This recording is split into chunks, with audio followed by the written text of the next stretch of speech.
Hindi lang ito paninira. Those responsible for this video crossed a line and they will be held to account.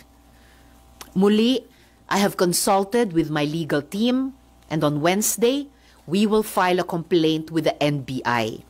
We will work with them for a full investigation into the people who created this video and the networks amplifying it. And we're not stopping there. We are preparing criminal complaints. Ako po si Michael Maurilio, si alias Rene.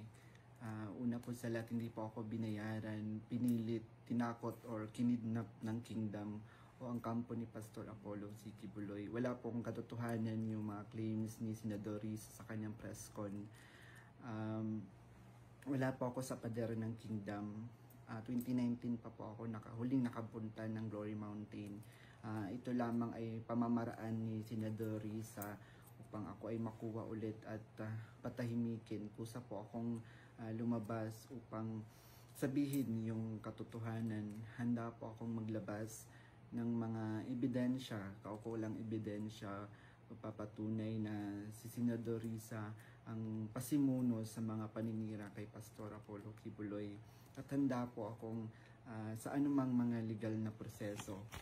Senador Risa, hindi ako nag-text ng anuman sa'yo. Wag mo na akong gamitin sa mga kasinungalingan mo. Kaya nga na ako, nasusuka ako sa'yo. Titindigan ko yung mga sinabi ko sa video na ginawa ko. Kusang loob ko itong ginawa para matahimik na yung konsensya ko. Uulitin ko po, hindi po ako binayaran, pinilit, kinidnap ng Kingdom o ang kampo ni Pastor Apollo Quiboloy.